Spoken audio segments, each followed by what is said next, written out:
सभी उपस्थित अतिथियों को शुभ संध्या। हम आईआईटी मद्रास के एक्स्ट्रा म्यूनस लेक्चर टीम आप सभी का हार्दिक स्वागत करते हैं।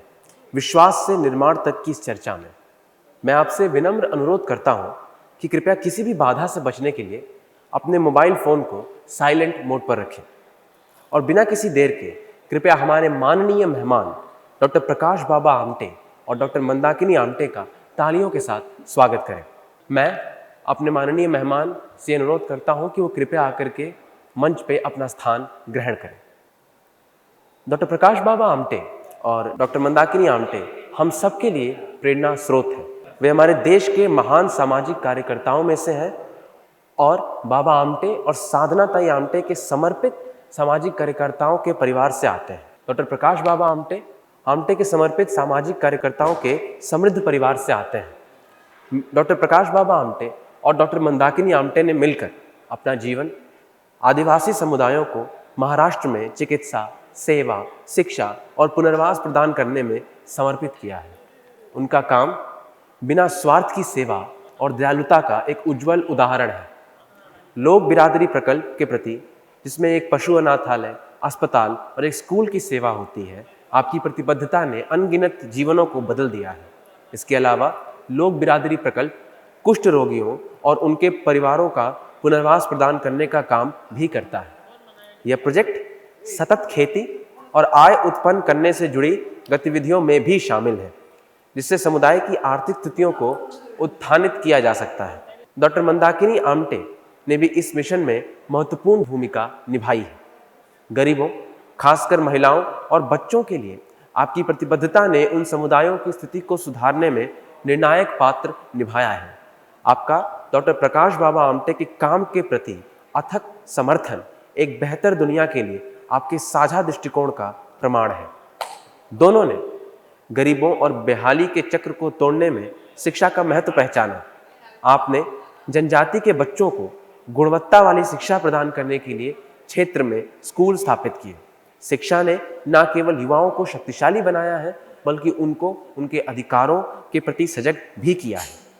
आमटे जी ने हेमलकसा में एक अस्पताल और चिकित्सा सुविधाएं स्थापित की हैं, जिसका उद्देश्य जनजाति समुदायों को, जो कि अन्यथा स्वास्थ्य सेवाओं की पहुंच से वंचित या विशेष रूप से प्रतिबंधित होते हैं, चिकित्सा सेवा, उपचार और सर्जरी प्रदान करना है।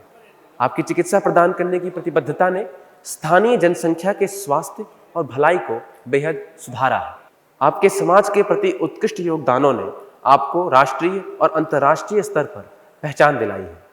आप दोनों को आपके प्रयासों को पहचानते हुए कई पुरस्कार भी प्रदान किए गए, जिसमें से मुख्य हैं Padma Bhushan, Padmashri, CNN IBN Indian of the year for public service और एशिया का नोबेल प्राइज कहे जाने वाले Raman Magsaysay award. IIT Madras परिवार आज आप दोनों को अपने बीच पाकर बहुत कृतज्ञ है।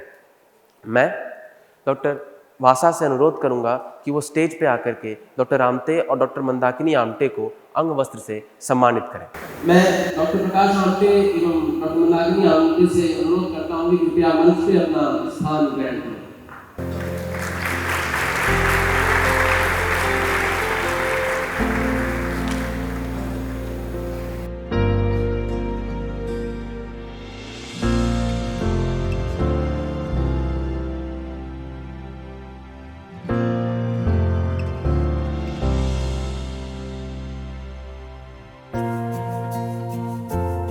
मैं प्रोफेसर गुम्माड़ी को डॉक्टर आमटे और डॉक्टर मंदाकिनी आमटे को अंग वस्त्र से सम्मानित करने के लिए मंच पर आमंत्रित करना चाहूँगा।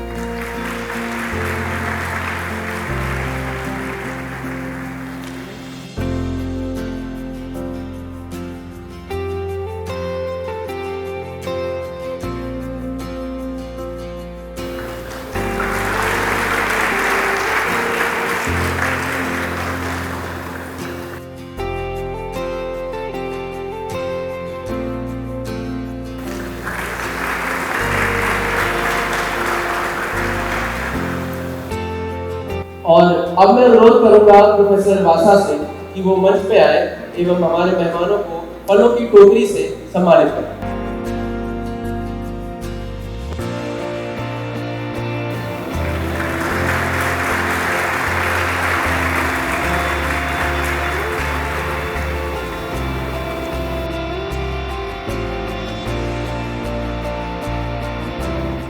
मैं कार्यकारिणी सौंपता हूँ आज के हमारे संचालकों पूर्वा एवं प्राज्वल को कि वो चर्चा की शुरुआत करें।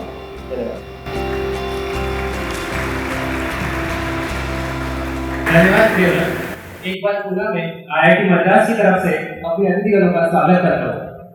आज की चर्चा केंद्रित है डॉक्टर प्रकाश आमटे और डॉक्टर मंदाकिनी आमटे की जीवन यात्रा पर। कार्यक्रम की शुरुआत करते हुए मैं आपसे पूछना चाहूंगा सर, आपके पास कई विकल्प थे, लेकिन आपने सेवा क्षेत्र में आने की प्रेरणा किस कारण हुई? हम आपने अमेरिका के बेटे थे और उनके जीवन में गांधी से प्रेरित होकर उन्होंने अमेरिका छोड़ दिया। वकालत छोड़ दी और 49 को मुख्य से कुष्ठ रोगियों के लिए महारों की सेवा करने के साथ में तो 49 में कुष्ठ रोगियों की सेवा करना समाज के लिए बड़ा आश्चर्य था। माता पिता ने उनको फायदा करते हैं कि क्या है उसमें डिलीवरी छोड़ दिए उस लोगों की सेवा कर रहे हैं, जिससे शायद लोगों की तब हमारे ऐसी संस्था के जन है बटेरिया से इन लोगों को सेवा करते जिंदगी बर्बाद करने से उनकी माता पिता भी लेकिन दोस्तों को लगा।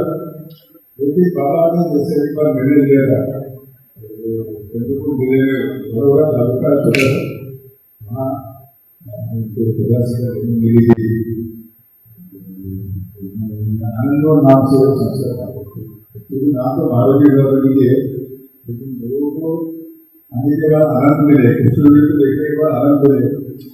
वो अभी तो हालांकि वो पिकनिक स्पॉट हो गया है जहाँ लोग पिकनिक से दूर से देख के भाग जाते थे, बाहर लोग जाते हैं। तो उस समय से मैं और मेरा भाई स्कूल में पढ़ने के लिए जाते थे, हमारा मीडियम था, कोई एडमिशन नहीं था। लेकिन जब बाबा के काम का महत्व लोगों में ध्यान में आ गया, बड़े बड़े लोग आनंद को विजिट करने लगे, तो हम दोनों ने ऐसे डिसाइड किया कि हम दोनों बाबा का नाम आगे बढ़ाएंगे, मतलब आनंद का, और हो सके तो डॉक्टर होके करेंगे ताकि थोड़ा साइंटिफिक उसको बाबा वकील थे, उसमें थोड़ा एजुकेशन था। लेकिन फॉर्चुनेटली 1966 हम दोनों को नागपुर में एक ही मेडिकल कॉलेज था, दोनों एक ही क्लास में थे, एडमिशन नागपुर मेडिकल कॉलेज में मिला। और तो थोड़ा सा संभावना है तो खुशी भी हुई कि अभी अपने बेटे कुछ ना कुछ करना चाहते हैं। पहले उनसे भी कोई आशा मतलब कुछ उतना देखते ऐसा उनको लगता नहीं था कि कुछ करके आगे जाए। लेकिन एक बार मेडिकल कॉलेज में प्रवेश मिला, एक एक एग्जाम पास होते गए हम। तो 1970 में फाइनल ईयर होने के बाद इंटर्नशिप होती है, वेटिंग फॉर द रिजल्ट। आनंद में आने के बाद बाबा बोले चलो आप छुट्टी है, आपको तो पिकनिक हो जाए। तो ये पिकनिक कहाँ थी, जगह मिला, जंगल में जाना 2 दिन के लिए सबको अच्छा लगता है। लेकिन ये जो भमरा का काम का होता है जंगल का, हमने सुना कहाँ है, इसके लिए फेमस है। लेकिन बाबा शायद वो जमींदार की बेटी थी, तो वहाँ शिकार के उनका शौक था, भुवनेश्वर में शिकार के लिए वहाँ गए होंगे, तो उनकी मंडल को तो हमको तो बताया नहीं, बोला कि त्रिवेणी संगम में बहुत ध्यान रखने थे, हम लोग 2 दिन वहाँ जाके रहेंगे। लेकिन जहाँ आनंद से जाने के 2 दिन लगे, रास्ता ही नहीं था, 2 दिन की गाड़ी थी, वो नदी के थ्रू जाना पड़ता था। और जंगल इतना घना और 3 नदी का संगम, बड़ा अच्छा लगा हम लोगों को, अच्छी जगह लगा। दूसरे दिन बाबा ने बोला कि आए तो आदिवासी पहले आदिवासी एरिया में गए, मालूम नहीं था हम को बैठा, और वो आदिवासी अभी बाद में पता चला उनको मारिया नाम से जाएगा। मारिया मतलब ये मोस्ट प्रिवेंटिव ड्राइव हो गया, गवर्नमेंट ने उनको वहाँ प्रिवेंटिव ड्राइव करने की कोशिश किया। और जैसी गाड़ी हमारे घर में गाँव में गई तो सब औरतें आदमी थे या बच्चे थे, वो उसे क्यूरियोसिटी से करते झोपड़े से बाहर आए और उसे डर के बारे देख रहे। दिसंबर का महीना था, हम सब लोग मतलब कपड़े पहन के निकले, स्वेटर और शाल भी थी, इतनी ठंड थी, और उनके तन पर वस्त्र ये हम लोग को अजीब लगा आज के जमाने में 25 साल हो गए अभी 70 बाद में ऐसे भी लोग जैसे नजदीक से उनसे बात करने की कोशिश करते हैं, एक भी रुका नहीं वहाँ पर, इतने वो सुविधा समझ में नहीं आया। दूसरे गाँव में गए, तीसरे गाँव में गए, दूर गाँव में किसी से भी बातचीत नहीं हो सकी। शाम को हम लोग समय के बड़ी हंगामा लगाई खड़े, और सब लोग हमारे फैमिली के सोच रहे कुछ का उनका दुख तो इससे था समाज में उन्होंने बैकवर्ड कर दिया था, डिफॉर्मेट कर दी, और वो हमने बहुत जल्दी से हमारी सेवा की, हमने भी उनके साथ ही रहे हैं। लेकिन यहाँ अपरेंटली कोई डिफॉल्ट लेकिन उनके मन में इतना डर क्यों है समझ नहीं आया। बाद में ऐसा पता मुझे लगा मतलब विचार करने के बाद शायद ये अपने शर्म आई होगी, कोई भी कारण हो सकता है। ऐसे सोचते थे तो बाबा ने शर्म आप दोनों बेटे अभी डॉक्टर हो गए, रिजल्ट आने के बाद आपका हमने मेरी इच्छा है कि आदिवासी खेती सिखाया। तो बाबा के मन में ये पिकनिक का क्या तो विदाउट थिंकिंग मैंने बोला, बाबा बोला कि आपको 60 साल की उम्र करीब ज़्यादा था, मैं तो 22 साल का हूँ, ये आप काम शुरू करेंगे तो मैं आपको आगे बढ़ाऊंगा। बाबा बड़े खुश हो गए, किसी स्वाद ही नहीं आए।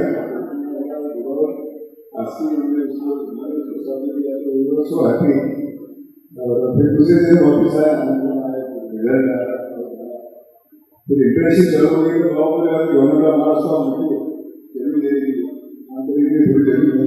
वो घना रहता था, एवरीबडी तो ब्यूरोक्रेसी किसी काम करके उन्हें जवाब और इंटर्नशिप खत्म हो गई, यूनिवर्सिटी डिग्री तो क्या करना है, घर बैठ के उसकी पोस्ट ग्रेजुएट ज्वाइन किया। और बाद में जनता के लिए तब तक हम दोनों की पहचान नहीं थी, हम दोनों एक ही कॉलेज से थे।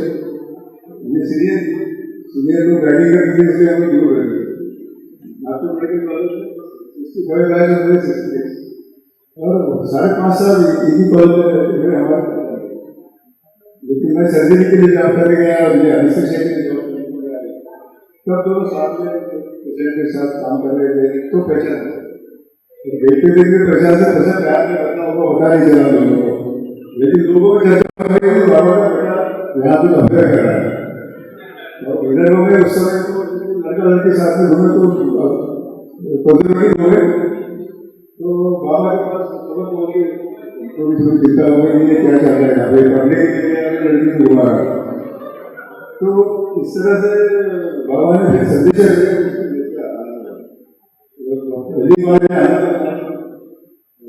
अनुभव तब तक काफी अच्छा डेवलप हुआ, वहाँ सभी सुविधाएं थी, बड़ौदा नागपुर कोई किसी की मदद कभी नहीं।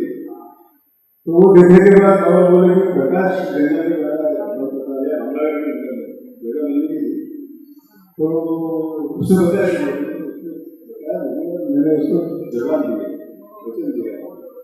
तो जैसे बाबा ने सुना कि इसको वचन दिया तो उसने तुरंत अपने माता जी को बात किया इन दोनों की शादी कर दी। तो माता जी बड़े ख्याल की थी, उसको लगा कि बड़े भाई की शादी बाबा थोड़े से शादी करवा दो, विकास की शादी शायद इसका निर्णय बदल जाए तो प्रैक्टिकल था डिसीजन। 72 में हमारी शादी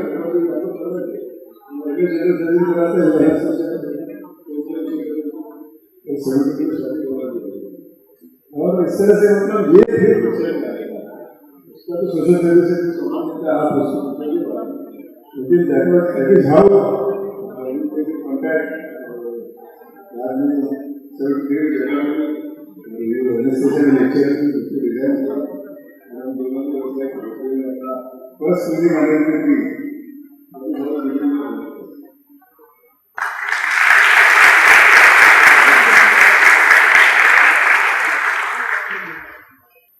ब्रिटिश राज में काम कर रहे थे, नागपुर में बड़ा बना था, रेसेस आती हंटिंग करते थे, सब ये ऐसे हृदय का बड़ा जैसे शो करता है।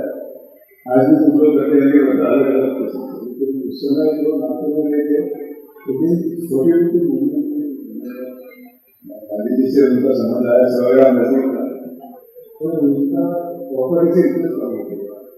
फिर भी वकालत में उनको पहले सबसे पहले उनको इसका मतलब ये ऐसा लगा कि इस स्टेशन में गरीब को न्याय नहीं को न्याय नहीं, उसमें से भी लेकिन मतलब एक आदमी का प्रभाव कैसा हो सकता है। और फिर एक दिन उन्होंने वापिस जाकर जो क्वेश्चन होगी रास्ते की साइड में पड़ा हुआ था, वो विकलांग था, उसको काफी सारे इंजीनियर में नागरिक होगा, लेकिन नागरिक होता है मक्खी का लाइफ साइकिल है, वो अंडा रहती है, वो आदमियों का वेस्ट तो बिकॉज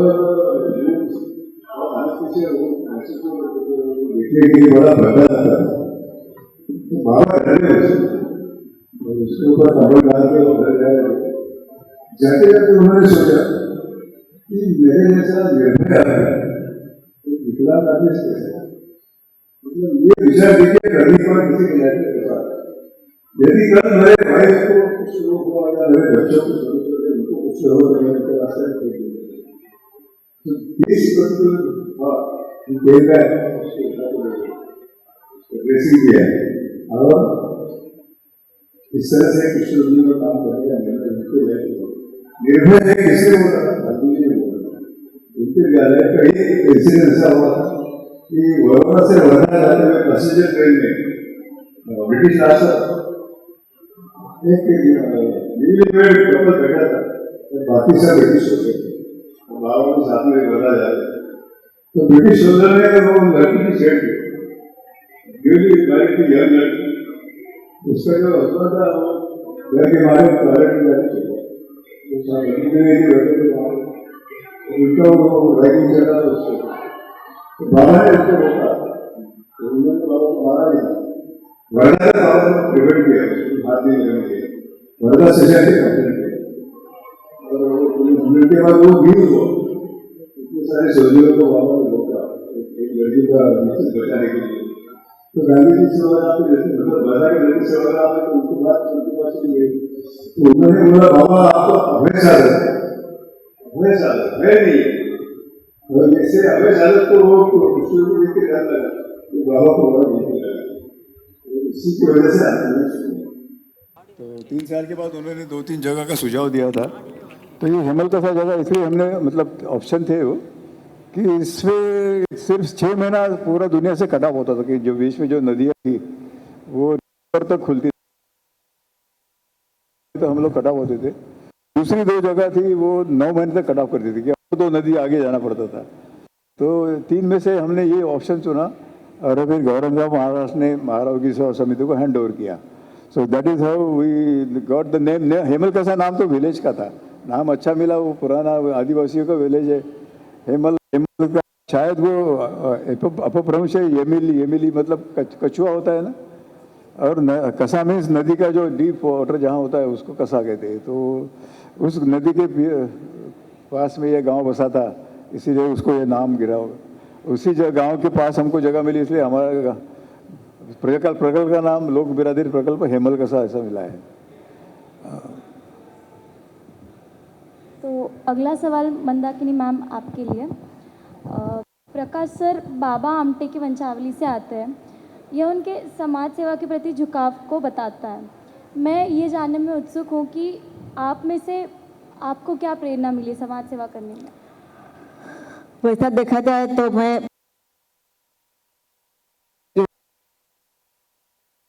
बचपन गया और नागपुर में बड़ी हो गई, तो उसी तरफ मेरी भी एम्बिशन थी। मेडिकल में जाने के बाद मैंने सोचा था कि एक तो प्राइवेट प्रैक्टिस करूँ या एकेडमिक करियर करूँ in medical college as a lecturer और any other department working as a pathologist और एनीथिंग। फिर बाद में हम लोगों ने जब पोस्ट ग्रेजुएशन करने का डिसाइड किया तो मुझे एनेस्थीसिया में जॉब मिला, और एनेस्थीसिया में जॉब मिलने की वजह से मैं वो डिपार्टमेंट में ज्वाइन हो गई। वहाँ सर्जरी और एनेस्थीसिया का संबंध रहता है। तो सर्जिकल डिपार्टमेंट में मेरी इनसे पहचान हो गई। तब तक तो मुझे सिर्फ एक ही सेंटेंस मालूम था बाबा आमटे के बारे में कि Baba Amte is a leprosy worker and he is having a कुष्ठधाम नियर वरोरा। बाकी तो कुछ मालूम नहीं था ज़्यादा, लेकिन इनके साथ पहचान हो गई। जब एक ही का पेशेंट पे काम करते थे तो रोज ही मुलाकात होती थी। धीरे धीरे परिचय बढ़ता गया। बाद में हम लोगों ने शादी करने का तय किया। जब शादी करने का तय किया तब उन्होंने मुझे बताया कि आनंद तो तुझे मालूम है, लेकिन मैं जहाँ काम करने वाला हूँ वो जंगल का एरिया है, और वहाँ मैं जाके आदिवासी लोगों की सेवा करना चाहता हूँ। तो यंग एज था, मुझे लगा कि कुछ तो भी डिफरेंट करने के लिए मिलता है, अलग सोच है इनकी। ज़्यादा इम्प्रेस हो गई और मैंने हाँ बोल दी। और बाद में हम लोगों ने जब एक्चुअली शादी के बाद जब मैंने वो एरिया देखा तब मुझे पता चला कि जहाँ हम लोग जाने काम करने के लिए जा रहे हैं वहाँ सिर्फ पेड़ जंगल ही जंगल है, कुछ भी नहीं है। इलेक्ट्रिसिटी नहीं है, फोन का तो सवाल ही नहीं है, रास्ता भी नहीं है। जहाँ ऐसी जगह अपने को काम करना है। लेकिन एक बार वर्ड दिया है और हमारा प्यार तो था ही और शादी हो गई थी, और वर्ड दिया है तो अपना वर्ड निभाने का मैंने सोचा और मैंने हाँ कर दिया कि ठीक है, कहीं तो भी काम करना है तो वो लोगों के लिए काम करने के लिए मैं तैयार हूँ। और इस तरह से मेरा समाज सेवा से रिश्ता जुड़ गया। नहीं तो पहले मेरा कुछ भी इरादा नहीं था वैसा।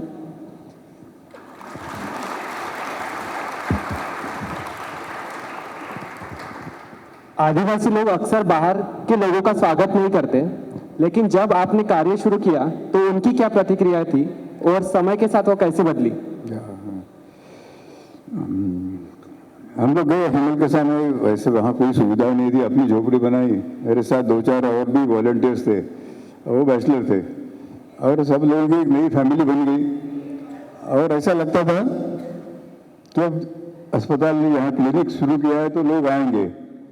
तो गाँव में जाके हम लोगों से कुछ संपर्क करना चाहा तो वो भाग जाते थे। मतलब ये बड़ा फ्रस्ट्रेटिंग था। जिनके लिए आए वही लोग मतलब डर के मारे भाग रहे, तो हम लोग क्यों फालतू यहाँ आए। तो ये हमको ऐसा लगा कि ये बाकी असुविधाएं थी, इसकी हम मेंटली प्रिपेयर थे। ये 6 महीने रास्ते बंद होते हैं, बिजली नहीं है, बातचीत करने के लिए कोई सिविलाइज आदमी नहीं, और टेलीफोन नहीं, खाने पीने की दाल चावल की दूसरा कुछ मिलता नहीं था। तो ये सब तो कॉम्प्रोमाइज हमने तो खुशी से किया था, लेकिन जिनके ले गए वो नहीं आएंगे, इनका विश्वास इतना होगा ये पता नहीं था। तो हम लोग ऐसे बात करते थे हर रोज अंगार के पास बैठ के, ठंड बहुत रहती थी, खाना खाने के बाद बैठे कि ये ऐसे क्यों है। हम अच्छे उद्देश्य से आए यहाँ पे, उनका भला हो, उनका कुछ उनकी बीमारी के लिए कुछ इलाज मिले। तो इतना डर उनमें मन में, इसका मतलब है कि हम लोग कोशिश में कम पड़ रहे हैं। अपना विश्वास उनमें जताने के लिए हमारी कोशिश कम पड़ रही है। तो क्या कारण हो सकता है? तो नंबर 1 था language. Madia language is a spoken language, ये इसका डायलेक्ट है, इसका स्क्रिप्ट नहीं है। तो वो सीखे हम लोगों ने। सीखने के बाद हमने उनकी परंपरा क्या है थी कि हर गांव में जो बीमार आदमी पड़ता था तो हर गांव में एक पुजारी होता था। वहाँ उसको मतलब लोकल क्वैक को जो है पुजारी कहते थे। वो मंत्र तंत्र और हर्बल मेडिसिन सब यूज़ करता था, और उससे जिससे फायदा हुआ वो उसको क्रेडिट मिल देता था और वो परंपरा चलती थी। और हमने अब गाँव में घूमते थे, दूसरा काम नहीं था, तब पता चला कि जो सीरियस पेशेंट है उसके मंत्र से ठीक नहीं हुए या उसके जड़ी बूटी से ठीक नहीं हुए, उसको वो ऑफिस भेजता था, बोले आप भगवान की मर्जी से बचेगा तो बचेगा, नहीं तो मरेगा। तो ऐसे पेशेंट गांव में अपने झोपड़ी के सामने पड़े हुए रहते थे। तो हमने उनके पेरेंट्स को या उनके रिलेटिव्स को रिक्वेस्ट किया, यदि अभी आपके जो पुजारी ने इसको जो वापस भेज दिया है, हमको एक मौका दीजिए। हम हेमल कसा में झाड़ के नीचे एक क्लिनिक खोला है। क्या होता है उनको मालूम नहीं, एलोपैथिक दवाई देखा नहीं कभी, लेकिन हमने बोला कि आप एक बार लाइए, हम लोग कोशिश करेंगे, नहीं तो वो मरने वाला है। तो ऐसे वो खटिया पे डाल के उठा के लाए। शुरू के पेशेंट ऐसे आते थे और हम दोनों को बड़ा खुशी हुआ था कि यार पेशेंट इतने दूर से खंडाई में उठा के लाए अपने विश्वास से, और दूसरे अंदर से ऐसा लगता था कि इसका डायग्नोस कैसा करें। इन्वेस्टिगेशन ज़ीरो, लैंग्वेज भी ज़्यादा आता नहीं था, कोई सिम्टम देखो, किताब पढ़ो, और कुछ तो भी डायग्नोसिस करना तो ज़रूरी था। तो लाइन ऑफ ट्रीटमेंट के लिए गलत भी हो तो भी डायग्नोसिस करना ज़रूरी था। तो इस तरह से शुरू के जो पेशेंट आए थे जो सीरियस थे, लेकिन हमारे सौभाग्य से वो ठीक हुआ, इसलिए पता चला हमको कि हमारा डायग्नोसिस ठीक था। या मतलब इस तरह फिर लोगों में विश्वास आ गया कि जो लोग कंधे पे उठा के हॉरिजॉन्टल पोजीशन में आए, जाते हुए अपनी खटिया कंधे पे उठा के खुद पैदल गया। तो इससे एडवर्टाइजमेंट हो गई, चारों बदलों से लोग आने लगे। 2 साल के बाद 40,000 ओपीडी पेशेंट आदिवासी चलते हुए आते थे, जिनको नहीं चलना सकते थे तो वो उसको कंधे पे उठा के आते थे। तो दूसरी दिक्कतें ये थी कि हम दोनों, मैं सर्जरी के थोड़ा सा इंटरेस्ट लिया था इसमें, एनेस्थीसिया में, लेकिन पेशेंट तो सब तरह के आते थे। ऑर्थोपेडिक पेशेंट काफ़ी आते थे क्योंकि उनकी हड्डी बहुत कमज़ोर थी। ब्लाइंड पेशेंट कैटरेक्ट की वजह से वो आ रहे, ENT पेशेंट्स है, डिलीवरी के लिए पेशेंट्स आ रहे थे। तो ये सबके लिए कुछ मदद करना चाहिए, ये अपने विश्वास पे आ रहे हैं, इसलिए हमने किसी को ना नहीं कहा। हमने किताबें लाए, सब सब्जेक्ट की किताबें लाई। मिनिमम इंस्ट्रूमेंट जो लगता था, जैसे डिलीवरी के लिए फोर्सेप्स होते और सर्जरी के लिए कुछ इंस्ट्रूमेंट्स होते, वो ला के रखे नागपुर से, और कुछ ना कुछ उनकी तकलीफें कम करने की कोशिश कर रहे थे। और इससे लोगों का विश्वास, मतलब उनको फ़ायदा हो रहा था, इसलिए लोगों का विश्वास बढ़ गया। तो इस तरह से अस्पताल की मतलब चारों तरफ उसका माउथ टू माउथ पब्लिसिटी हो गई।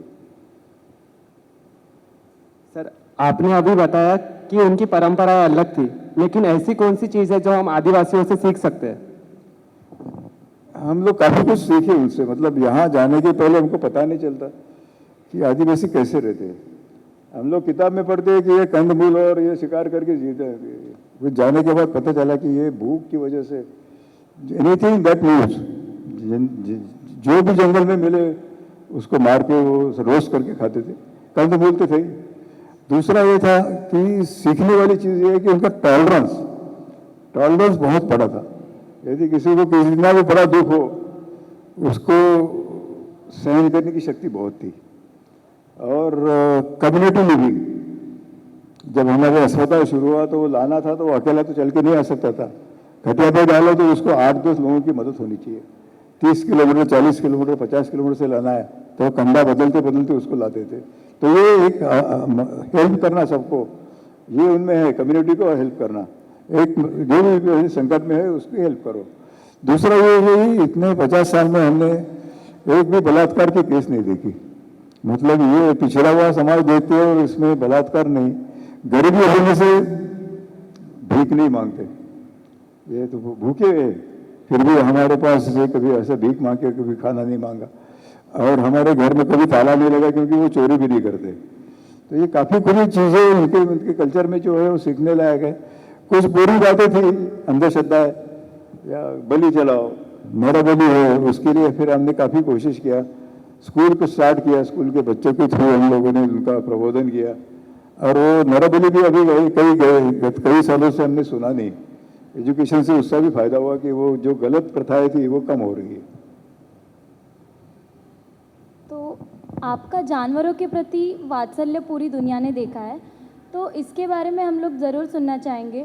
जो आमटे एनिमल आर्क है, उसकी शुरुआत कहाँ से हुई, उसकी प्रेरणा क्या थी, और अब तक की यात्रा में आपने उसे कैसे हैंडल किया? तो एक्चुअली जानवरों के लिए ये बड़ी ट्रेजेडी है कि उनको उनके नेचुरल एनवायरनमेंट से लाके हमारे घर में रखना चाहिए। लेकिन यहाँ की परिस्थिति ऐसी थी कि आदिवासी सब तरह के जानवर मार के खाते थे। तो वहाँ जाने के बाद हम घूमते थे तो हमको एक बार वो हंटिंग पार्टी मिली, तो उन्होंने रिसस मंकी, अपने एरिया में भी है यहाँ पे लाल मुंह वाले होते हैं ना रिसस मंकी, तो इसकी शिकार की थी और हाथ पांव बांध के वो बाम्बू लेके ले जा रहे थे। नजदीक आने के पता चला कि वो एक बच्चा जिन मरे हुए माँ का दूध पी रहा है। तो हमको बड़ा एक तो शॉकिंग था, यहाँ तो बंदर मारते हैं ये भी मालूम नहीं था, लेकिन वो सामने देखा है कि शिकार किया हुआ है। तो वो बंदर का बच्चा हमको दे दीजिए, हमने उनको रिक्वेस्ट किया। तो बोले हमारे बच्चे गांव में भूखे, वो क्या खाएंगे। तो हंगर क्या होता है वो भी पता चला। हमने फिर इमीडिएटली बोला कि वो बच्चों को खाने के लिए चावल ले जाइए हमारे घर से। और ये बच्चा दे दीजिए। So that was the beginning of Amte's animal ark. छोटा बंदर का बच्चा घर में लाया, झोपड़ी थी हमारी, बॉटल फीडिंग से बड़ा किया। कुत्ता था एक हमारे पास, उससे दोस्ती हुई, उसके पीठ पे बैठ के वो हमारे साथ घूमने आता था। ये दे आर एक्चुअली एनिमीज, कुत्ते और बंदर। तो यहाँ तो उल्टा हो गया, दोस्ती हो गई। और जैसे अस्पताल में लोग आते थे they used to watch that, और हम उनको बोलते थे कि ऐसे या ऑर्फन बच्चे आपको जहाँ भी मिले प्लीज़ लेके आइए, उसके बदले में हम आपको अनाज देंगे। So next animal was a deer fawn. फिर bear cub history same, community hunting में बेयर को मार दिया, उसको खा गए और बच्चे अपने पास लेके आए। प्रॉब्लम हमको ये था कि हमारे पास वेटरनरी नॉलेज नहीं था, लेकिन इच्छा ज़बरदस्ती थी, इसने जीना चाहिए। तो ह्यूमन मेडिसिन हम लोग इस्तेमाल करते थे कि कोई ज़रूर पड़े तो, बीमार गिरे तो। और फॉर्चुनेटली काफ़ी सारे एनिमल जिंदा रह पाए और they are healthy, much healthier than in most of the zoos. आप देखते होगे तो उससे भी ज़्यादा। और टेम्परामेंट तो आपने देखा होगा फिल्म में काफ़ी है कि लेपर्ड, तेंदुआ कहते जिसको, भालू, सांप जो वेनमस और नॉन वेनमस, मगरमच्छ है अपने पास में, हाइना जिसको लोग क्रूअल समझते हैं।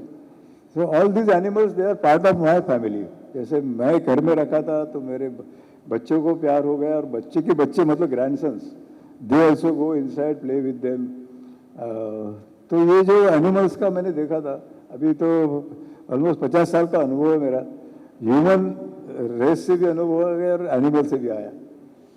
तो मैं थोड़ा सा अधिकार से कह सकता हूँ कि animals are much better than the human beings. यह मेरा अनुभव है। ये चाहते, ये all animals could have harm me. Leopards actually एक सेकंड काफ़ी है, गला पकड़ लिया तो आपको ख़त्म कर सकता है। Bear, they are very dangerous in forest, much dangerous than the leopards. Attacking defence करके वो आदमी को इंजोर करके भाग जाता है। स्नेक्स तो होता है तो वो तो कभी भी काट सकता है पाँव गिरा तो, लेकिन ये they can understand the feel.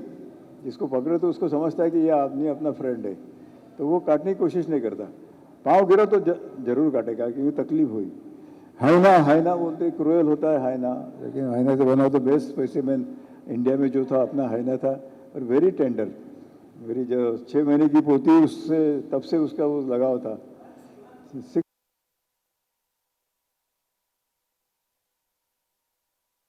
जैसे कि हाइना इतना क्रूएल है कि वो बच्चों को उठा के ले जाता है।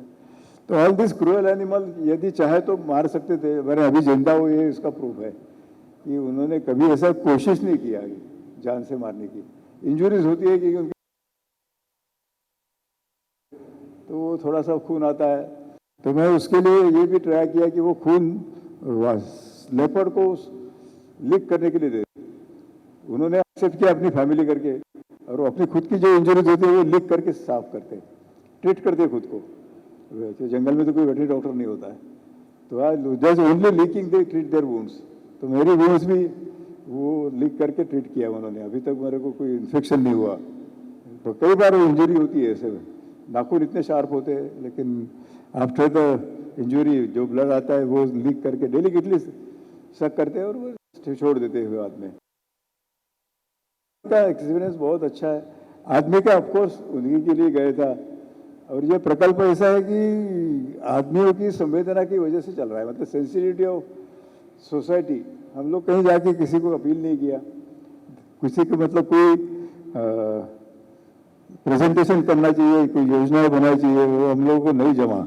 हम लोग सीखे नहीं, सीधा मतलब पढ़ना छोड़ के वहाँ चले गए। तो इसमें जो कुछ चल रही है, प्रॉपर स्किल्स तैयार करो, फिर पैसा मांगो फंडिंग एजेंसी से, वैसा कुछ हम दोनों को नहीं आया। लेकिन फॉर्चुनेटली सोसाइटी में कुछ ट्रस्ट ने वहाँ आके देखने के बाद हेल्प किया, और देखते देखते हमारे 50 साल वहाँ निकल गए without asking help from the any industrialist और सोसाइटी। सोसाइटी में सेंसिटिविटी है, मतलब मैं कहता हूँ कि अच्छा गुण है, even they C they experience, तो उनसे मदद करने की उनकी इच्छा होती है, और उसी के ऊपर यह प्रकल्प बढ़ा हुआ है। मैं मंदाकिनी मैम से सवाल पूछना चाहूँगा। आपको इस यात्रा में क्या क्या समस्याएं देखने को मिली? हम लोग जब वहाँ गए तो आदिवासियों का विश्वास नहीं था। एक तो उनकी लैंग्वेज आती नहीं थी, तो वो बहुत दिक्कत जाती थी कि उनके साथ कांटेक्ट कैसा करें, तो लैंग्वेज सीखना पड़ा, ये फर्स्ट था। आइसोलेशन बहुत था क्योंकि पढ़ा लिखा आदमी नहीं था वो एरिया में कोई भी, तो किसी के साथ संपर्क करे। और हमारे प्रोजेक्ट में भी पढ़ी लिखी लड़कियां नहीं थी। जब हम प्रोजेक्ट चालू किए तो 4-5 यंग मेन थे, उन्होंने ज्वाइन किया हमारे साथ। शादीशुदा हम दोनों ही थे, इसलिए मेरे को सहेली या कोई साथ में बात करने के लिए कोई नहीं था, वो भी एक बड़ी दिक्कत थी। लेकिन उसके ऊपर हम लोगों ने मात कर दिया। बाद में और एक दिक्कत हुई, वो ऐसा कि हम सभी में एक्सपर्ट नहीं थे, क्योंकि मेरा सब्जेक्ट एनेस्थीसिया था, लेकिन लेडी डॉक्टर है करके पता चला तो लोग लेडीज आने लगे। मुझे गायनिक और ऑब्स्टेटिक में ज़्यादा इंटरेस्ट नहीं था, लेकिन वहाँ जाने के बाद ज़्यादा वही करना पड़ा, क्योंकि डिलीवरी के लिए लड़कियाँ आती थी, स्मॉल बेबीज भी आती थी। तो वहाँ जाने के बाद मुझे गायनिक का पूरा पढ़ाई करना पड़ा, क्योंकि उसके सिवा सारा नहीं था, क्योंकि सारे लोग आने लगे, हर एक फील्ड के लोग आने लगे। और ये था कि वहाँ तब हम किसी से कंसल्ट नहीं कर सकते थे, वो एक प्रॉब्लम था, क्योंकि फ़ोन नहीं थे, बाकी का तो कुछ सवाल ही नहीं था, कम्युनिकेशन भी नहीं था कुछ भी, और जाने आने का रास्ता भी 6-6 महीने बंद रहता था, और मार्केट वहाँ कुछ भी नहीं था। इसलिए बहुत मुश्किल होता था कि जो भी वहाँ मिले वही ला के अपना संसार यानी अपना खाना पीना बनाना पड़ता था। तो हम लोग बहुत एक्सपर्ट हो गए, सिर्फ दाल चावल और सब्जियां तो क्या, आलू और प्याज वही अच्छी रहती थी, बाकी कुछ मिलता ही नहीं था। तो उसके काफ़ी अलग अलग कॉम्बिनेशन बना के हम लोग खाना बनाते थे और मज़े से खाना खाते थे। लेकिन हम लोगों ने कभी हमने कंप्लेंट नहीं किया कि ये नहीं मिलता, वो नहीं मिलता। तो जो है उसमें समाधान मान के हम लोग रहते थे। हम कंप्लेंट नहीं करते थे तो हमारे जो कलीग थे वो भी कुछ कंप्लेंट नहीं करते थे। ऐसा हमने हमारे नीड्स बहुत सारी कम कर दी, और आज भी उसका कुछ ये नहीं लगता कि आपने ये नहीं किया, वो नहीं किया। एंटरटेनमेंट कुछ भी नहीं था, लेकिन हम लोग आपस में बातें करते थे और रीडिंग करते थे, वही एक एंटरटेनमेंट था वहाँ। ये सारी दिक्कतें थी, लेकिन प्रिपेयर थे हम लोग ये सब के लिए, इसलिए कुछ दिक्कत नहीं हुई, और हम लोगों ने बहुत आनंद लिया समाज सेवा का, और आनंद से वहाँ आज 50 साल हो रहे हैं। इस साल हमारा गोल्डन जुबली है।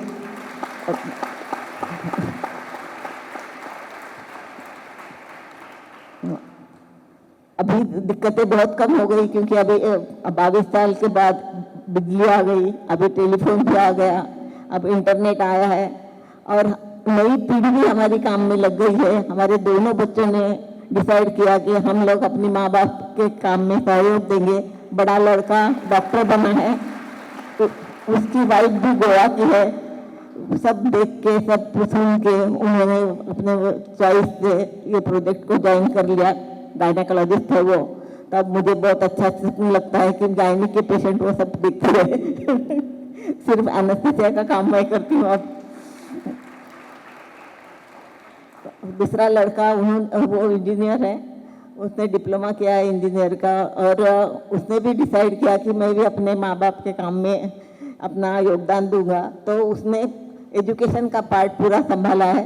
उसकी वाइफ भी पूना की है और वो भी एजुकेशन फील्ड में काम करती है। दोनों मिलके 1000 लड़कों का जो स्कूल है, हमारे 3 स्कूल है, वो तीनों स्कूल को वो दोनों संभालते हैं। अभी नई पीढ़ी ने और नए प्रोजेक्ट चालू किए हैं। अभी छोटे लड़के ने कि अभी सिर्फ ये मेडिसिन से और एजुकेशन से कुछ होता नहीं है, तो उन्होंने डिसाइड किया कि इंटीरियर में वाटरशेड मैनेजमेंट का काम करे। तो अनिकेत ने अभी हर एक गांव में तालाब करना चालू किया है। लोक सहभाग से और बाहर से डोनेशन लाके तालाब किए जाते हैं और उसमें सेकंड फसल वो ले सकते हैं आदिवासी और पच्चे खेती भी कर सकते हैं, इसलिए उनकी आर्थिक परिस्थिति अच्छी होने के लिए थोड़ा उनको मदद मिलता है। इस तरह से काम चल रहा है और भी नए नए प्रोजेक्ट वो उनकी जो आइडिया उनके मुताबिक वो कर रहे हैं। हम लोग अभी फ्री है।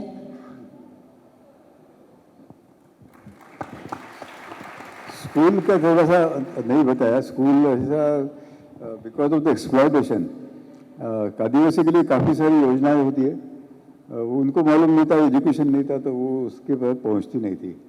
उनका सब थंब इम्प्रेशन लेके सब पैसा खर्चा हो जाता था। तो इसलिए हम लोगों ने हमारे कलीग से उन्होंने मिलके 76 में स्कूल स्टार्ट किया। अगेन कोई भी नया प्रोजेक्ट करे तो लोगों का विरोध होता है, लेकिन समय 25 से स्टार्ट हुआ।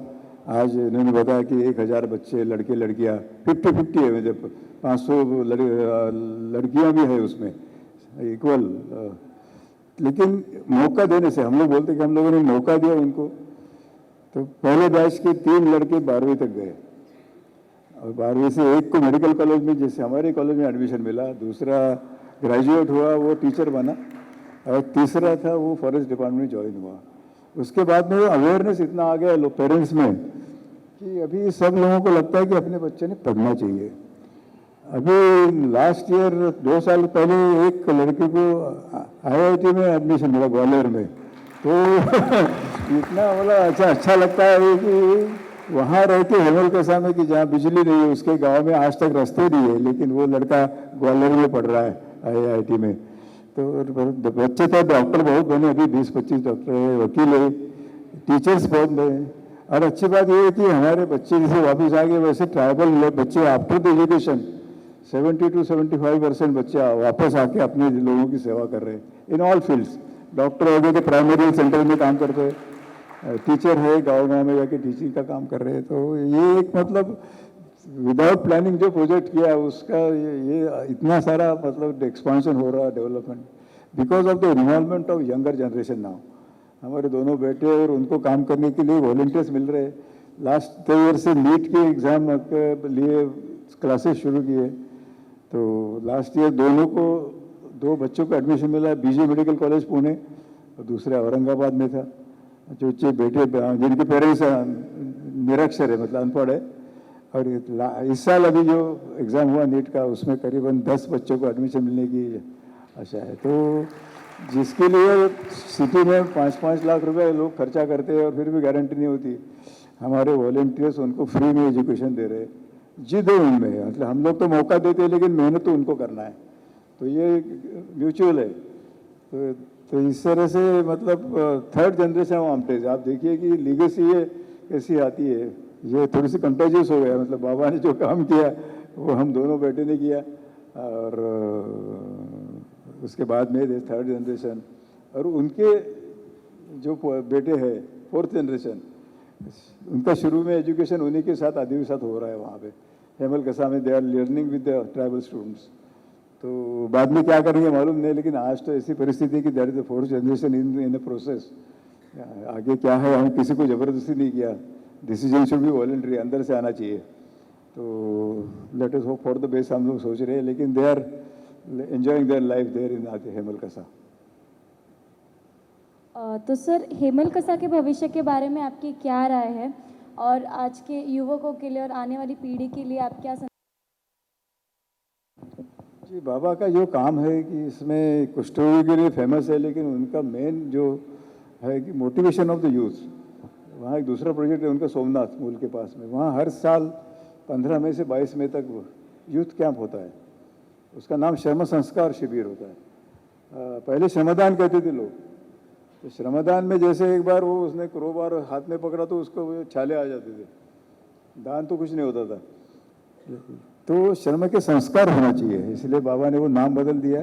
और भरी गर्मी में 45 डिग्रीज 15 मई से 22 मई तक, ये 50 साल से वहाँ यूथ कैंप्स हो रहे हैं। और उसमें से प्रेरणा लेके कई लोगों ने महाराष्ट्र में अपनी अपनी NGO बना के सोसाइटी में काम कर रहे हैं। तो एक तो ये तरीका है कि आप जाके देखिए कि कुष्ठ रोगी यदि इतना सारा काम कर सकते हैं, हम तो ओवरलोडेड है। दूसरा एक है कि एक्सपोजर। हम लोग सिटी में रहते हैं तो जो बीपीएल की लाइफ कैसा होता है, बिलो पॉवर्टी लेवल, हम नहीं जानते। तो इंटेंशनली यदि जाके देखिए ऐसी संस्था जिसके लिए काम कर रहे हैं, उनका लाइफ देखने के बाद थोड़ा सा सबकॉन्शियस माइंड में उसका असर होता है। जो मैं यदि नहीं दिखता, बाबा यदि मुझे नहीं दिखाते आदिवासी, तो ये प्रकल्प खड़ा ही नहीं होता। तो एक्सपोजर इज इम्पोर्टेंट मेरे ख्याल से। तीसरा ये है कि यहाँ आप सब लोग जंगल में जाके तो काम नहीं कर सकते, रूरल एरिया में आप तो इंजीनियर बन रहे, तो यहाँ रूरल पॉपुलेशन के लिए आपका काम तो चल ही रहा है, लेकिन जो गैजेट्स बना रहे हैं उसकी कीमत कम हो, जिसका फ़ायदा उन लोगों को हो। इस तरह से मतलब आप भी अपने जगह पर रह के काम कर सकते हैं। और वीकेंड सोशल सर्विस वो करने वाले भी काफ़ी है, मतलब इंजॉयमेंट के लिए कहीं जाके, तो कभी जाके उनके लिए भी कुछ करे मदद। नज़दीक काफ़ी सारी गरीबी तो अपने पूरे देश में फैली हुई है, तो उनके लिए भी कहीं जितना हो सके। तो बेसिकली ये इम्पोर्टेंट है कि उनकी लाइफ जानना पहली सबसे बड़ी। ये तो रईस ही सब जानते हैं, उसके पीछे सब जाना चाहते हैं और नेचुरल भी है, लेकिन अपना बड़ा इतना बड़ा देश है। और अपने किताब में एक पहले ओथ लेते हम लोग, हम सारे भारतीय है, सारे भारतीय मेरे भाई है ना, ऐसी कुछ किताब में होती है बाल भारती मध्ये आपल्या। तो इस तरह से मतलब इसका थोड़ा सा मतलब ये मन में उसका कम से कम उसके इनके लिए कुछ स्थान हो कि ये भी अपने भाई बन जाए। ना कि ऐसी ज़िंदगी कोई हमारे जैसे जी सके, उसकी ज़रूरत भी नहीं है, लेकिन अपनी जगह भी अपनी ज़िंदगी अच्छी तरह से जी के उनके लिए कुछ सोचे क्या हो सके। फुल टाइम नहीं लेकिन पार्ट टाइम तो कर सकते हैं। तो इस तरह से मतलब कई जगह महाराष्ट्र में एनजीओ भी स्थापन हुई है जो फुल टाइम भी काम कर रहे हैं। करीबन 80 के करीब एनजीओ होगी जिन्होंने या बाबा से या हेमल के से प्रेरणा ली के अलग अलग तरह से अपनी तरह से काम कर रहे हैं। वो HIV बच्चों के लिए है, ऑर्फनेज है, या फार्मर्स सुसाइड वाले के बच्चों के लिए काम करते हैं। तो ऐसे बहुत सारी है कि जिन्होंने प्रेरणा ली यहाँ से और अपने एरिया में काम कर रहे हैं, और उनको हेल्प करने के लिए जो खुद होकर काम नहीं कर सकते वो उनको हेल्प कर रहे हैं। तो basically exposure is more important for. तो ये बात से मुझे एक बात याद आ रही है, come to learn go to serve. तो हेमल कसा में वही हो रहा है, लोग आदिवासी लोग आ रहे हैं, वो पढ़ लिख रहे हैं और फिर वापस वही आके वो और मदद कर रहे हैं। Come to learn go to सर्व।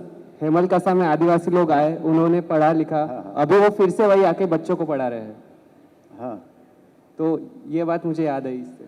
नहीं मतलब ये बड़ा ये ऐसा लगता है कि सिटी में लोग काफ़ी सारे मतलब क्राउडिंग होता है। आदिवासी पहले ही ऐसे आइसोलेशन में रहते थे, एजुकेशन के लिए उनको जाना पड़ा, लेकिन in spite of seeing the life of our city most of them have come back. उनको वहाँ एम्प्लॉयमेंट मिली है, टीचर बन गए, डॉक्टर है, वकालत करते हैं, खेती करने लगे हैं। So 70 to 80% of the educated youth are back. तो अच्छा लगता है कि इस तरह से मतलब हमने कुछ सोचा नहीं था, लेकिन निरपेक्ष सेवा क्या होता है उसका अनुभव हमने लिया। हमने किसी से कोई अपेक्षा नहीं की थी। जैसे वो आपने देखा होगा, खटिया पे पेशेंट लाया सीरियस, ठीक होने के बाद खटिया लेके वो भाग जाता है विदाउट सेइंग थैंक यू। तो हम लोग को शुरू में ऐसा लगता था कि ये इतना क्यों, मतलब इन लोगों ने पैसे का तो सवाल नहीं था, लेकिन थैंक यू भी नहीं है उनके शब्द में। तो बाद में जैसे हमने उनका कल्चर स्टडी किया तो पता चला कि ये काम एक सहायता करना तो उनका कल्चर है। जो भी कोई संकट में है उसको सब गाँव उनको जाके मदद करेगा, उसका संकट दूर होने के बाद वो दूसरे को मदद करेगा। तो ये परंपरा से चल रहा है सालों से। तो थैंक यू कितने बार कहेंगे, मतलब नहीं कहते तो इसलिए फिर हमको फिर लगा कि ये थैंक यू नहीं कहते, इनका जानबूझ के नहीं कर रहे, ये तो कल्चर का भाग है। तो निरपेक्ष सेवा जो गीता में कही है, मैंने पढ़ी नहीं, लेकिन उसका आनंद हम लोग 50 साल से ले रहे हैं, बहुत मज़ा आ रहा है। तो कार्यक्रम को आगे बढ़ाने के लिए मैं प्रियव्रत को आमंत्रित करना चाहूँगी। धन्यवाद पूर्वा। जरूर, जितनी बातें हमने यहाँ सुनी, इस चर्चा में हर उस संघर्ष का वर्णन जरूर हम सबके जीवन के लिए प्रेरणा स्रोत बनेगा। विश्व में जो भी जीवन प्रेरणा स्रोत बने हैं, उनमें एक बात समान थी कि उनके गर्भ में पलता है संघर्ष, उनको आकार देता है सतत प्रयास कर सकने की क्षमता, अपने सिद्धांतों के प्रति दृढ़ता, और वो जीवन आगे जाके रोशन करता है पूरे समाज को। प्रकाश बाबा आमटे एवं डॉक्टर श्री मंदाकिनी आमटे का जीवन कुछ ऐसे ही जीवनों में से है एवं यहाँ पर उपस्थित हर व्यक्ति आज शायद उससे प्रेरणा ले रहा होगा। मुझे लगता है कि ये अन्याय होगा यदि मैं अपने दर्शक गणों से कुछ प्रश्न ना ले सकूं। समय की अपनी सीमाएं हैं तो शायद बहुत प्रश्न ना लिए जाएं, लेकिन जितने भी लिए जाएं आशा है कि उनका उत्तर आप सबको शांत कर सके। धन्यवाद। नमस्कार सर। नमस्कार ma'am. So I want to ask कि सबसे डिफ़िकल्ट स्टेप होती है first step. So when even Baba Amte started, और जब आपने शुरू किया, इवन जब बाबा आमटे ने स्टार्ट किया था तब बहुत बड़ा स्टिग्मा था अगेंस्ट लेप्रेसी। जब आपने स्टार्ट किया, जब आप वहाँ पे गए थे, adivasis were not coming to you, आपको वहाँ पे जाना पड़ता था। तो आपको या बाबा को स्टार्टिंग में लगा था क्या कि जिनके लिए कर रहे हैं उनको ही नहीं है? इवन द लर्नड समाज जो है वो भी अप्रिशिएट नहीं कर रहा था कि लेप्रेसी का कर रहे हैं, वो भी स्टिग्मेटाइज कर रहा था। तो सबसे पहले स्टेप में ही जब इतनी डिफ़िकल्टीज आई, तो व्हाट इज़ द भाव जो आपको ड्राइव करता रहा टूवर्ड्स उनको भी और आपको भी? इवन शायद बाबा का जो कमिटमेंट था, सेल्फ कमिटमेंट है ना, ये लोगों के लिए नहीं किया बाबा ने। ये उससे डिसाइड किया कि मुझे ये डर के ऊपर विजय मिलवाना है। डर कौन सा था कि ये कुष्ठ रोगी को देख के मैं डर गया। सो टू काउंटर द फियर, तो उन्होंने महारोगी समिति का स्थापन किया। वो खुद का डिसीजन था और उसको साथ देने वाली मेरी माँ थी। She was from Nagpur and very well, अच्छा घराने की थी।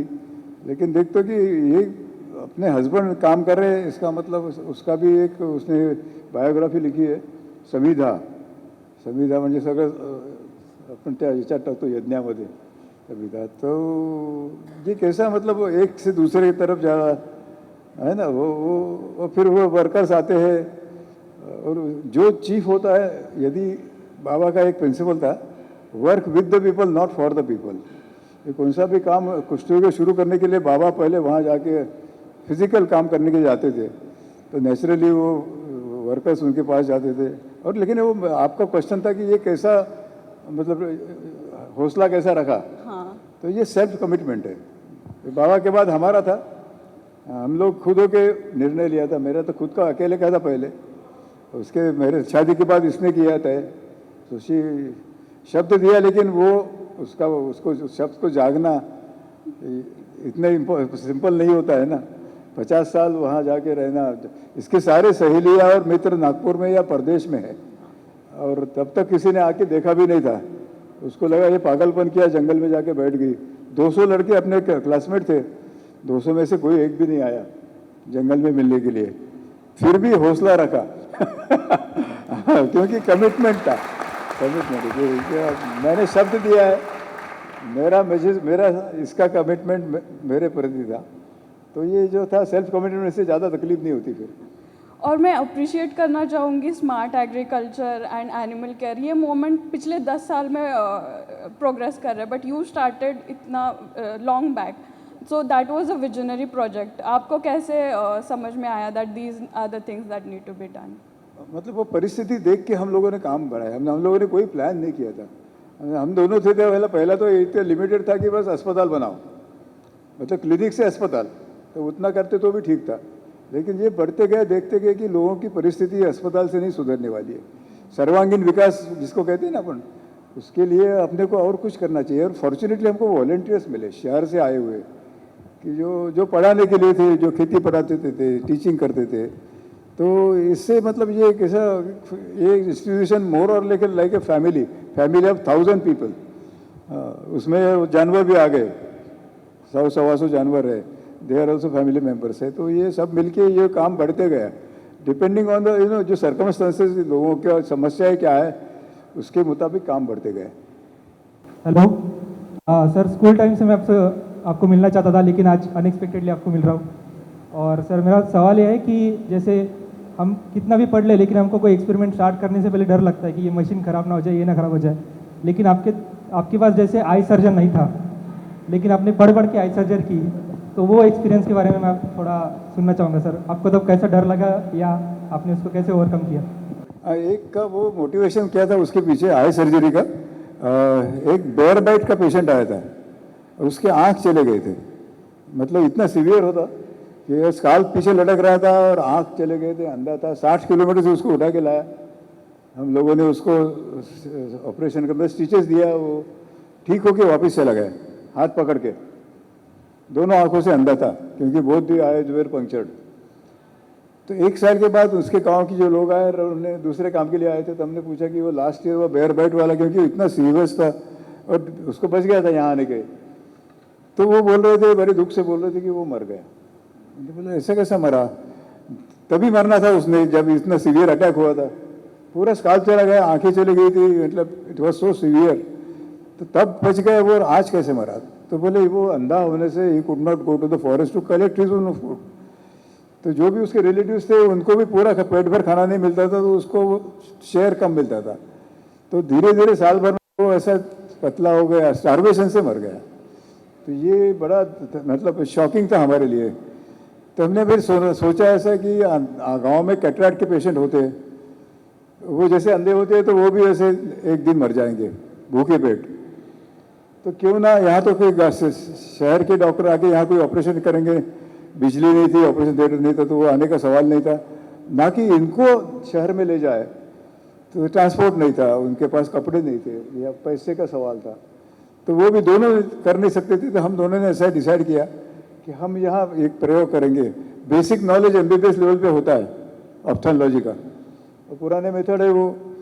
तो हमने इंस्ट्रूमेंट्स लाए और एक किताबें लाई, उसका स्टडी किया और एक औरत को तैयार किया कि ऐसे ऐसे हम लोग जाके ऑपरेशन करेंगे आपका, यदि ठीक होगा तो आपका पुनर्जन्म है, वहाँ तो जाके जंगल में जाके आप अपना खाना खुद ढूंढ सकेगी। और इस तरह से विधि विद बहुत टेंशन से हमने जो सर्जरी किया, ऐसे नहीं थे कि उसको कुछ आनंद मिल रहा था हमको, ऐसे इच्छा बहुत थी कि इसको फिर से दिखने लगा। लेकिन यदि नहीं भी दिखा तो कोई ज़्यादा नुकसान नहीं उसका, कि ऑलरेडी शी वॉज ब्लाइंड, उसके लाइफ में तो शायद ऐसा तो कोई फर्क नहीं पड़ने वाला था फेल्योर का। लेकिन यदि सक्सेस मिला तो इट वाज लाइक ए पुनर्जन्म। तो fortunately first case was a success. तो वो जो +10 का जो लेंस होता है ना तो वो उसको चश्मा दिया, गोल फ्रेम वाला, गांधी जी वाला होता है वो, बहुत सस्ता मिलता था 5 रुपये में। तो इतना उसका पब्लिसिटी हुआ कि यहाँ लंगोटी पहन के एक औरत चश्मा पहन के जा रही थी, तो first specs in the area. तो रेगुलरली कैटरेक्ट सर्जरी के लिए पेशेंट आते गए। मतलब ऐसे मेरा कॉन्फिडेंस बढ़ गया, सक्सेस मिलने से कॉन्फिडेंस बढ़ गया, अपने स्किल को आप इम्प्रूव कर सकते। फिर ऐसा हर जगह हम करके रहे। ऑर्थोपेडिक थे, डिसलोकेशन था, किसी का अनुभव नहीं था, फ्रैक्चर के लिए था, या फॉरेन बॉडी या ENT केसेस थी, ना कहते तो शायद उनके लिए दूसरा चारा नहीं था, देयर वाज नो ऑप्शन। तो इसीलिए हम जवाबदारी हमारी है ऐसा सोच के, जिम्मेदारी हम करते गए। बहुत से केसेस में फ़ायदा मिला, इसीलिए लोगों का विश्वास बढ़ते गए। हेलो सर, मैं उसी के क्वेश्चन का कंटिन्यूएशन पूछना चाहता हूँ कि बीच में एक नाना पाटेकर जी की मूवी आई थी आपके लाइफ पे, तो उसमें उन्होंने दिखाया था कि इसी के बारे में मैम बुक से पढ़ते थे और आप वही स्टेप्स करते थे, तो वो कितने, तो वो उसके बारे में कुछ मैंने किताब में मैंने लिखा हूँ भाई, इंसिडेंस प्रकाश वाटा, उसी के ऊपर से वो सीन लिया है। और वो किताब से पढ़ के स्टेप बाय स्टेप कैसे सर्जरी प्रयोग था ये। प्रयोग इसलिए था कि यदि सक्सेस नहीं मिला तो कोई फर्क नहीं पड़ने वाला, शी इज ब्लाइंड ऑलरेडी, जान को तो उसको वो पिक्चर में उन्होंने वो इंसिडेंस को दिखाया। नमस्कार सर, आपको मिलके देख के बहुत खुशी हुई, आपके बारे में, आपके काम के बारे में बहुत कुछ सुना था। मैं समझता हूँ कि सरकार जो बनी है, हमारी अलग अलग डिपार्टमेंट्स हैं, उनके पास रिसोर्स, जैसे दशरथ मांझी की कहानी है, फॉरेस्ट मैन ऑफ इंडिया की कहानी है, कि जिन लोगों के पास कोई रिसोर्सेस नहीं थे उन्होंने एक बहुत बड़ा बदलाव लेके आए। लेकिन जो लोग रिसोर्सेज के साथ काम करते हैं, जिनको नौकरी पे इसी के लिए रखा जाता है कि ये इस एरिया में सुधार लेके आए, तो उनका आपके काम में कोई कंट्रीब्यूशन या कुछ तकलीफ, दोनों तरफ से अगर कुछ है तो बता दीजिए। हाँ, आजकल क्या हो रहा है कि MPSC मतलब महाराष्ट्र पब्लिक सर्विस कमीशन और UPSC और वो जो अंडर ट्रेनिंग जो होते हैं बच्चे, जो व्यापार BDO बनेंगे या कोई प्रोजेक्ट ऑफिसर या सेक्शन ऑफिसर बनते हैं मंत्रालय में, तो गवर्नमेंट जो उनके जो ऑफिसर होते हैं, मतलब उनके सीनियर, इंटेंशनली वो ये काम देखने के लिए, उसको स्टडी करने के लिए भेजते हैं। थोड़ा सा मोटिवेशन आ जाता है उसमें। अभी हर साल वो बैचेस में आते रहते हैं, वो UPSC मतलब IAS होने वाले और ये MPSC लोकल जो स्टेट वाले होते हैं। और ये यंग जनरेशन में काफ़ी सारा सा बदलाव आ रहा है कि अपनी भी कोई जिम्मेदारी है। मैं उनको कहता हूँ कि आप अपनी जिम्मेदारी अच्छी तरह से निभाओ, ये गरीबी का प्रॉब्लम तो मिट जाएगा पूरा। गवर्नमेंट के पास इतना सारा पैसा है, इतनी सारी स्कीम्स है, उनके पास पहुँचना चाहिए वो जो अब तक नहीं पहुँचती थी, अब पहुँचने लगी है बिकॉज ऑफ द एजुकेशन। लोगों को भी मालूम हो गया अपने क्या हक है और इनमें भी मोटिवेशन आ गए। हेलो, तो मेरा प्रश्न था कि नक्सलाइट्स ने, माओवादियों ने आपको कभी लाइक ट्रबल किया क्या? लाइक गडचिरोली में होता था। ये जो प्रॉब्लम है आप पूछा, ये तो देश का प्रॉब्लम है बेसिकली। यहाँ से रेड कॉरिडोर कहते हैं मतलब, वो तो गडचिरोली महाराष्ट्र के लिए बहुत छोटा प्रॉब्लम है। वो गडचिरोली डिस्ट्रिक्ट में जहाँ हम काम करते हैं वहाँ उनका प्रेजेंस है। और बेसिकली ये अन्याय के खिलाफ लड़ते ऐसे वो कहते हैं, लेकिन उनका तरीका अलग है, वो बंदूक से लड़ते हैं। और हम लोग के पास तो शादी स्टिक भी नहीं है, मतलब उनका, हम लोग तो इधर अपोजिट है उनका। प्यार से हम लोग काम करना चाहते हैं। तो उनके पास यदि किसी की कंप्लेंट गई तो दे आर वेरी हैप्पी। जो लोगों ने यदि किसी के बारे में कंप्लेंट की तो they try to give them justice. तो फॉर्चुनेटली ये तो हम लोग गए थे तब नक्सलाइट भी नहीं थे, कोई नो बड़ी, ना मिशनरीज थे या नक्सलाइट थे, कोई भी नहीं था। We were the first to start the NGO there.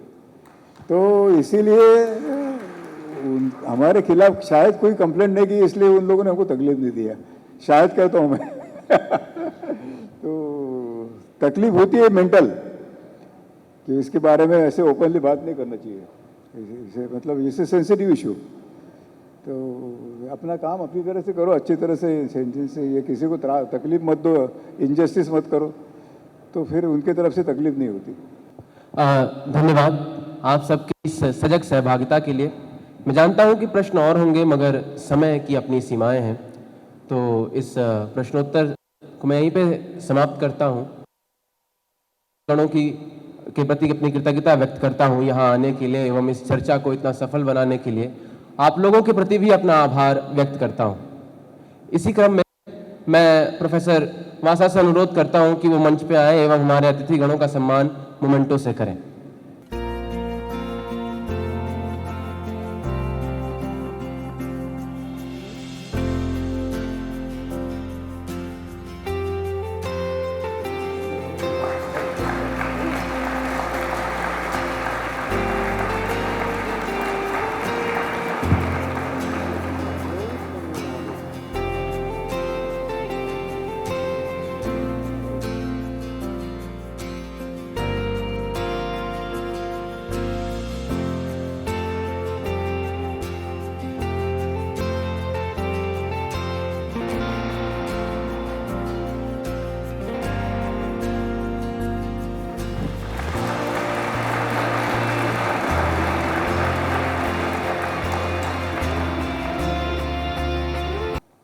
इसी के साथ ही मैं इस चर्चा की समाप्ति की घोषणा करता हूं एवं हर वो व्यक्ति जो इसके नियोजन से सम्मिलित था उसका आभार व्यक्त करता हूं। आप सभी दर्शकगणों से अनुरोध है कि बाहर जाते वक्त आप सबके लिए रिफ्रेशमेंट्स का आयोजन भी किया गया है, तो कृपया उसका लाभ उठाएं। धन्यवाद।